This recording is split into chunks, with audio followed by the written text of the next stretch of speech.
Hi, this is Ender217, and you're listening to my response to Why Do People Laugh at Creationists, Part 3. I'm sure you'll notice that I skipped a response to Part 2. This is simply because that whole video was just Venom Fang X being stupid. So, I don't really have any particular desire to sit there and try to defend indefensible statements. So, take that for what it's worth. After my response to Part 1, B.D. Pickett pointed out that I was probably being too confrontational. He's probably right. I have a tendency to do that. I'll argue any side as long as there's a good argument to be had. Anyway, so I'm going to make an effort to be a little more conciliatory. And on that note, I will jump right in. Most of Part 3 is devoted to the effects of what an object traveling at cometary speeds would do to the Earth upon impact. Now, I give my stamp of approval to the mathematics that were done there. Those were all sound. The situations that Thunderfoot described, he described accurately. Here's my contention, though. Thunderfoot describes a mere 200 by 200 by 200 kilometer comet or meteor. Why would you use the word mere to describe something that is bigger than any comet we have ever observed the aftermath of hitting the Earth? So he makes it sound like he's being generous about the size by only making it this ridiculous size, when in reality, that's absolutely huge. And it's unreasonable. Here poor Noah is just trying to save himself from an ark on a wood boat, and Thunderfoot is throwing 200 by 200 by 200 meteors at him. Come on. Be nice. But enough there for the moment. Let's talk about the Holocene Impact Working Group. Now, this is a group that was sort of ad hoc group that was formed to investigate the possibility of impact craters having formed within the last 10,000 years, aka the Holocene era.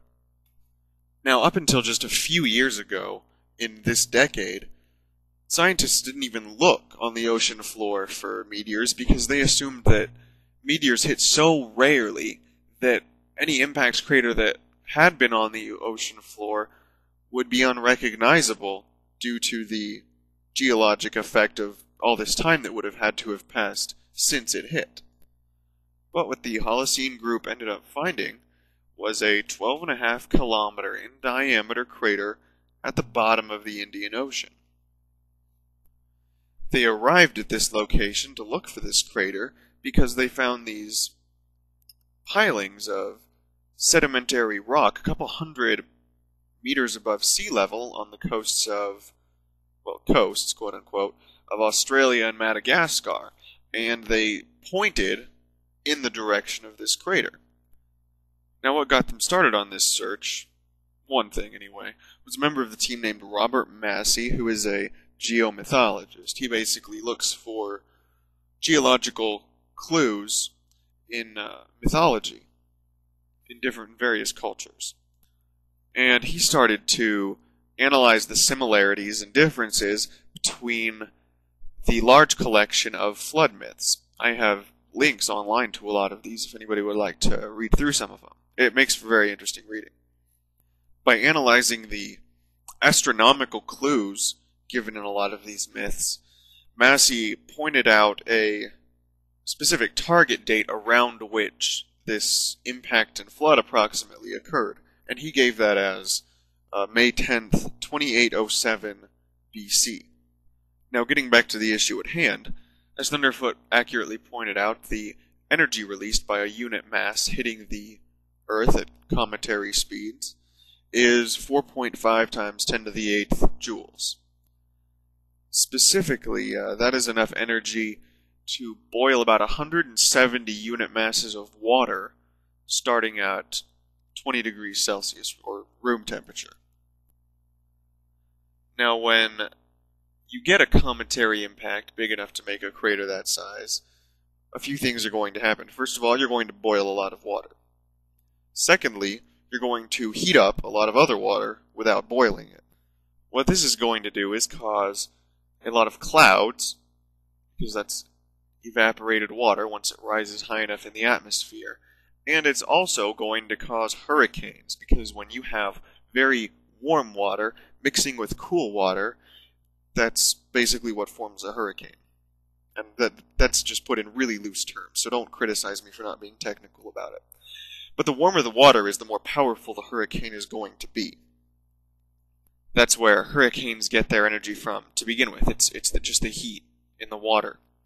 Now, the Holocene group went on to uncover a lot of other underwater craters, many of which they suppose formed coincident with the large Burckle crater, which they think was probably the primary impact.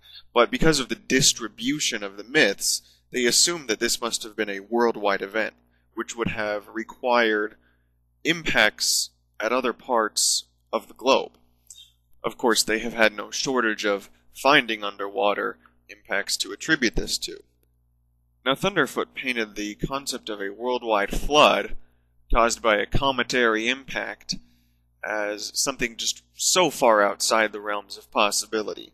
But he only arrived at that conclusion because he assumed that this mass that hit the Earth was so much larger than anything we have reason to suggest.